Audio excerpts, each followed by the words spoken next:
I never thought I'd have to teach my 12-year-old son of the darker side of human nature, especially not because of someone who was supposed to be family. But watching Tommy wake up at 5 a.m. every morning for his paper route, count his money each night, and search online for the perfect vintage watch for his dad, only to have it all destroyed by his stepmom's greed, broke something in me I didn't know could break. It started last January when Tommy came to me with a determined look in his eyes. "Mom, I want to get a paper route," he said over his breakfast cereal. "Dad's birthday is in December, and I want to get him something really special this year." My heart squeezed. Since Mark and I divorced 3 years ago, Tommy had struggled to maintain his relationship with his father. It didn't help that Victoria, Mark's new wife of 8 months, seemed determined to micromanage every aspect of their interactions. "Are you sure, honey?" I asked. "That's a big commitment." "I'm sure, Mom. Dad always wears those fancy watches when he goes to work meetings. I want to get him one like that, but old and special, like the ones he shows me in his magazines." So we signed him up for the paper route. Every morning, rain or shine, Tommy would drag himself out of bed, put on his reflective vest, and head out to deliver papers. He never complained, not even during the brutal summer heat or the early autumn storms. "Look, Mom," he'd exclaim every Friday, proudly counting his earnings. "I'm getting closer." The money went into a special box he decorated with watch pictures from his dad's old magazines. Victoria called me in March, her voice dripping with fake concern. "Sarah, don't you think Tommy's too young for a paper route? It seems like such a burden." I could hear the real message beneath her words, that I was a bad mother for letting him work. "He wanted to do this himself," I replied firmly. "He's learning responsibility and the value of hard work." She laughed that tinkling laugh I'd grown to hate. "Oh, sweetie, there are better ways to teach those lessons. Mark and I could just give him an allowance." But Tommy didn't want their money. He wanted to earn this himself. By November, he had saved $300. We spent hours online together, searching through vintage watch sites until he found it. A 1960s Timex with a leather band similar to the expensive ones Mark collected, but with its own historical charm. "Dad's going to love it," Tommy whispered, staring at the picture. "It's like the ones he shows me, but it has its own story." The watch arrived a week before Mark's birthday. Tommy couldn't stop smiling as he wrapped it carefully in silver paper, tucking a handwritten card underneath the bow. He even saved an extra $20 to buy a display box. Mark's birthday dinner was at their house. Victoria's idea, of course. She'd invited their country club friends, turning what should have been a family celebration into a social event. Tommy clutched his gift as we walked up their manicured driveway. "Maybe wait until the guests leave to give it to him?" I suggested, noting the expensive cars lining the street. But Tommy shook his head. "Dad always says special moments should be shared." Victoria opened the door in a cocktail dress that probably cost more than my monthly salary. "Oh, you're here," she said, her smile not reaching her eyes. "Tommy, honey, your father's in the living room with the Hendersons. Why don't you go say hello?" I watched my son straighten his shoulders and walk toward his father's voice, the silver package held carefully in front of him. Mark was mid-conversation when Tommy approached, but he turned immediately when his son called out, "Dad, happy birthday." The room quieted as Tommy held out his gift. "I've been saving all year," he explained proudly. "I picked it out special." Mark's face softened as he took the package. "All year, buddy. You didn't have to do that." "Open it, Dad, please." As Mark began carefully unwrapping the paper, Victoria appeared beside him, her perfectly manicured hand resting possessively on his shoulder. The moment the vintage watch was revealed, her nose wrinkled. "Oh, honey," she said in that condescending tone that made my blood boil. "Your father doesn't wear, well, cheap things."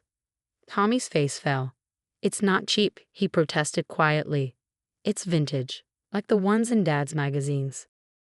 Mark shot Victoria a look I couldn't quite read. "It's very thoughtful, Tommy. Thank you." But the damage was done. Tommy's moment, his proud revelation of nearly a year's work, had been tainted. He retreated to my side as Victoria smoothly steered the conversation back to their club friends. "Can we go home, Mom?" Tommy whispered, and my heart shattered at the tremor in his voice. "Of course, honey. Let me just grab my purse from the kitchen." That's when I saw it. Victoria's designer handbag was open on the counter, and right there, partially sticking out was a familiar gift receipt along with several crisp $100 bills. My hands shook as I snapped a quick photo with my phone. Something told me I'd need proof of what I was seeing. "Ready, Mom?" Tommy called from the hallway. "Coming, sweetie." I took one last look at the receipt in Victoria's bag, anger burning in my chest. I didn't know yet exactly what she was planning. But I knew one thing for certain. She had severely underestimated a mother's determination to protect her child's heart. As we drove home, Tommy was unusually quiet, staring out the window at the passing streetlights. "He didn't really like it, did he?" he finally asked. "Your dad loves that you thought of him," I assured him, gripping the steering wheel tighter. Sometimes adults just don't show their feelings the right way. But I knew this wasn't over. Victoria's handbag had told me everything I needed to know about what would happen next, and I was already planning how to handle it. The next week was eerily quiet. Tommy went to his dad's house for his regular Wednesday visit but came home subdued. When I asked about the watch, he just shrugged and said Dad hadn't mentioned it. I could see the hurt in his eyes, but he was trying so hard to be brave about it. What Tommy didn't know was that I'd been building my case. The photo of Victoria's handbag with the receipt and cash was just the beginning. I'd also saved all of Tommy's paper route payment records, kept the original watch purchase documentation, and most importantly, had security camera footage from our front porch showing Tommy diligently heading out for his route every morning. My suspicions were confirmed when I checked our joint custody banking app on Friday morning. There was a new deposit from Mark, $300 with a note that read, "Reimbursing Tommy for returned watch." My blood ran cold. They had returned it without even telling him. I was in the middle of documenting this new evidence when my phone buzzed with a text from Victoria. "Sarah, dear. Just wanted to let you know we returned that old watch Tommy got. Mark and I felt it wasn't appropriate. We'll take him shopping for something more suitable this weekend. No need to mention this to him. We don't want to hurt his feelings." I had to read the message 3 times, each time feeling my anger rise. The audacity of this woman to not only return my son's heartfelt gift, but to try to cover it up and control the narrative was astounding. Before I could respond, another text came through. "Oh, and we put the money in your account. Perhaps you could guide him toward more appropriate gifts in the future." That emoji was the final straw. I was about to type a response that would have made a sailor blush when my phone rang. It was Mark. "Sarah," he started, sounding uncomfortable. "About Tommy's gift. You mean the one your wife returned without telling our son?" My voice was ice cold. Victoria thought. "No, Mark. Stop right there. Do you have any idea what Tommy did to buy that watch? Do you know he got up at 5 a.m. every single morning for a year? That he worked through summer heat, rain, and cold? That he researched vintage watches because he wanted to connect with your interests?" There was a long pause on the other end. I didn't know about the paper route." "Of course you didn't, because you've let Victoria control every aspect of your relationship with our son. And now she's taken the one thing he worked so hard to give you." "Sarah, you're overreacting. We can just." "Just what, Mark? Buy his love with your credit card. Teach him that his efforts don't matter as long as something's expensive enough for Victoria's taste." I heard Victoria's voice in the background, asking who was calling. Mark's voice became muffled, like he was covering the phone. "Look," he said finally, "what's done is done. The watch is returned. We'll take him shopping this weekend and—" "No, you won't," I cut him off. "Because this weekend Tommy and I are going to have a long talk about self-worth and respect. And then we're going to discuss how some adults in his life have failed him miserably. You can't turn our son against us." Victoria's voice suddenly came through clearly. She must have taken the phone from Mark. "I don't need to turn him against anyone, Victoria. Your actions have done that all on their own. Oh, and by the way, I have proof of everything. The receipt in your bag, the cash you pocketed, your text trying to cover it up. Everything." "Are you threatening me?" Her voice rose an octave. "No, I'm promising you something. This ends now. The games, the manipulation, the undermining of my son's efforts. All of it, because if it doesn't, I'll make sure everyone knows exactly what kind of person you are." I heard Mark in the background asking what was going on, and Victoria's muffled response. "You're making a mistake," Victoria hissed into the phone. "No, you made the mistake when you thought you could hurt my child and get away with it." I ended the call and sat there, shaking with anger and adrenaline. Through the kitchen window, I could see Tommy shooting baskets in the driveway, each throw a little more aggressive than the last. He was working through his own feelings about all this, even if he didn't know the full story yet. My phone buzzed again. Multiple messages from both Mark and Victoria. I ignored them all. Instead, I opened my laptop and started composing an email to my lawyer. If they wanted to play hardball, I was more than ready. But first, I needed to have an honest conversation with my son. He deserved to know that his efforts weren't unnoticed or unappreciated. And more importantly, he needed to understand that some gifts, like his dedication, thoughtfulness, and hard work, were worth more than any watch could ever be. I grabbed 2 sodas from the fridge and headed outside. It was time for Tommy to learn another important life lesson. Sometimes standing up for yourself means standing up to family. "Hey, buddy," I called out. "Can we talk?" Tommy and I sat on the front porch steps, the afternoon sun casting long shadows across our yard.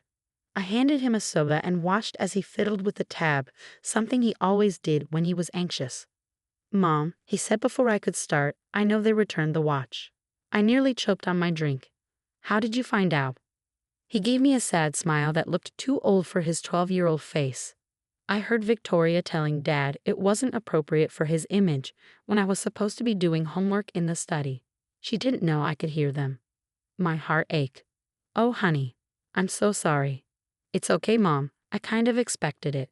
Victoria never likes anything that isn't from her favorite stores." He took a sip of his soda. "But you know what really hurts? Dad just stood there and let her do it." I wrapped my arm around his shoulders, feeling him lean into me like he used to when he was smaller. Sometimes adults make mistakes, especially when they're trying to please other people. Your dad, he's making a big mistake right now. I just wanted to get him something special. Tommy's voice cracked slightly, something that showed I paid attention when he talked about watches, that I cared about what he likes. "And that's what makes you an amazing son." I squeezed his shoulder. "You put thought and effort and love into that gift. Anyone who can't see the value in that doesn't deserve it." Just then, a car pulled into our driveway. Mark's Tesla. Tommy stiffened beside me. "You don't have to talk to them if you don't want to," I whispered. "No." Tommy stood up, straightening his shoulders. "I want to." Mark got out first, looking uncomfortable. Victoria emerged from the passenger side, clutching her designer handbag, the same one that had held the evidence of her deception. "Tommy," Mark started, but his son cut him off. "Did you really think I wouldn't find out?" Tommy's voice was clear and strong. "About returning my gift."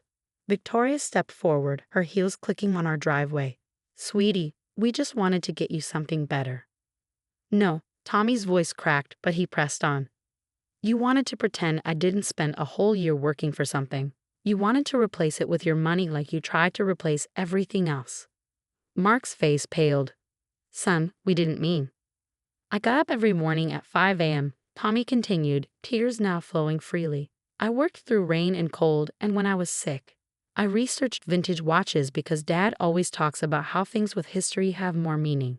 But none of that mattered, did it?" Victoria's perfectly composed face finally showed a crack of emotion. "We were only thinking of what's best." "Best for who?" I interjected, standing beside my son. "Best for your image, best for your country club friends, because it certainly wasn't best for Tommy." Mark took a step toward us, but Tommy backed away. "I don't want to go shopping with you this weekend," he said firmly. "I don't want another gift. I just want my dad back, the one who used to care about what I thought and felt before he let you make all his decisions." The silence that followed was deafening. Victoria's hand tightened on her bag. Mark looked like someone had punched him in the gut. "Tommy," Mark's voice was barely a whisper. "I'm so sorry." "Me too, Dad," Tommy replied, turning toward the front door. "Mom, can I go inside?" I nodded, watching as my brave, hurt, wonderful son walked away with his head held high. Before following him, I turned to Mark and Victoria. "The money you reimbursed has been donated to the Children's Hospital. I've documented everything about this incident, including your attempts to hide it from Tommy. From now on, any decisions about my son will include his feelings and wishes, not your social standing. Are we clear?" They both nodded, Victoria for once speechless. "And Mark," I added as they turned to leave, "that vintage watch, it wasn't just a gift. It was your son showing you he loved you enough to work hard for something he thought would make you happy. Remember that the next time you let someone else decide what's appropriate for your image. As I watched them drive away, I heard the basketball bouncing in the backyard, Tommy's way of working through his emotions. I grabbed another soba and headed out back. Sometimes the hardest lessons our children learn aren't the ones we plan to teach them, but watching Tommy stand up for himself, seeing him recognize his own worth despite others' attempts to diminish it, that was a lesson worth more than any watch could ever be. And as for Victoria, well, she learned a valuable lesson too. Never underestimate a child's ability to see through adult pretenses or a mother's determination to protect her son's heart.